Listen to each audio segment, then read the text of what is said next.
Assalamu alaikum students, welcome to the simplex method how to find the maximization solution of z is equal to 5x1 plus 6x2. हमने इसको maximize करना है subject to the constants हैं 3x1 plus 2x2 less than or equal to 120 है 4x1 plus 6x2 less than or equal to 260 where x1 is greater than or equal to 0 है और x2 भी जो है वो greater than or equal to 0 है।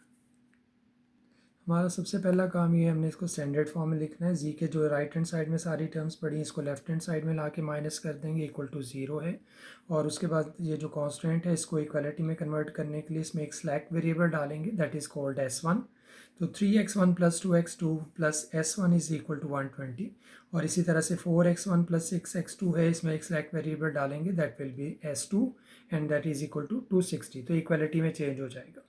अब हमने यहाँ से एक टेबल बनाना है जिसमें जो वेरिएबल के कोफिशिएंट्स हैं x1, x2, s1 और s2 हमने इसको लिख लिया और z के साथ हमने लिखा -5x1 था, -6x2 था। इसमें s1 और s2 की वैल्यू 0 है तो हमारे पास 0 0 लिख दिया।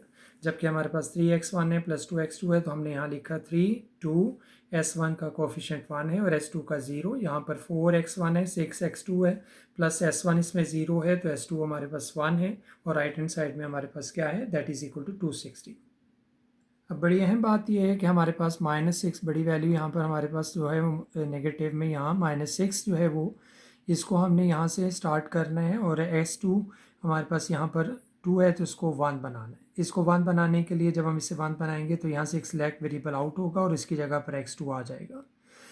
तो इस प्रोसीजर के लिए हम क्या करेंगे, 1 बनाने के लिए सारी रो को 2 से डिवाइड करेंगे। रो को 2 से डिवाइड करने का मतलब 3 2 1 0। तो मैंने लिखा 3 2 1 0। राइट हैंड साइड में क्या है हमारे पास 120 है, सारी को 2 से डिवाइड करेंगे। So that will give you 3/2 1 1/2 0 और 60। और इस तरह से ये सारी रो चेंज हो जाएगी 3/2 1 1/2 और 0।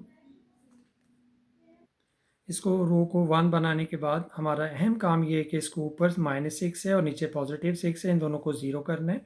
तो इस सेकंड रो को 6 से मल्टीप्लाई करके इसमें ऐड करेंगे फर्स्ट रो में और 6 से मल्टीप्लाई करके थर्ड रो में से माइनस करेंगे। हमने फर्स्ट रो को लिखा -5 -6 0 0, राइट हैंड साइड में हमारे पास 0 था। जबकि सेकंड रो में 3/2 है, 1 है, 1/2 है, 0 और 60 है।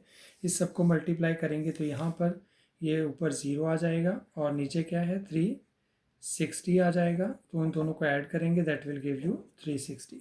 तो हमने सेकंड रो को 6 से मल्टीप्लाई करके फर्स्ट रो में ऐड किया तो आया 4030 और यहाँ पर 360 है। इस टेबल को बना लेने के बाद नेक्स्ट हमारा जो एंटरिंग वेरिएबल है दैट इज़ x1। तो हमने x1 में यहाँ पर -5 देखा, इसको 1 बनाना है और यहाँ से s2 लीव करेगा और x1 यहाँ पर आ जाएगा। तो हम x1 को एंटर करवाने के लिए हम यहाँ पर 1 बनाएंगे। तो 1 बनाने के लिए क्या करना है, -1/5 से सारी रो को डिवाइड करेंगे।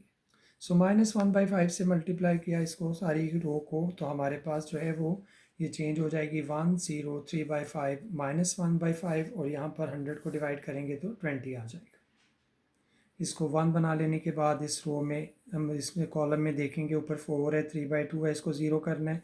तो अगर इस कॉलम को 4 से मल्टीप्लाई करके इसमें से माइनस करेंगे तो ये 0 हो जाएगा। 3/2 से मल्टीप्लाई करके इसमें से करेंगे तो ये 0 हो जाएगा। तो मैंने लिखा r -4 times of r3 and r2 -3/2 r3।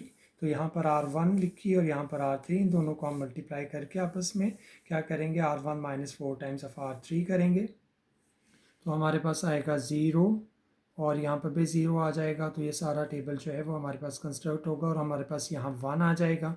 सो ये 0 है, ये 3/5 4/5 और 280 आ जाएगा। सो यहाँ पर हमने देखा कि x2 हमारे पास वेरिएबल, इसके करस्पॉन्डिंग वैल्यू 30 है और x1 के करस्पॉन्डिंग 20 है और जो मैक्सिमम वैल्यू है z की दैट इज़ इक्वल टू 280। तो हमने x1 और x2 की वैल्यूज़ फाइंड आउट की और अल्टीमेटली हमारे पास जो मैक्सिमम वैल्यू है that is 280। This method can be solve, this problem can be solve by using the graphical method. हम उससे भी सॉल्व करके इसको चेक कर सकते हैं।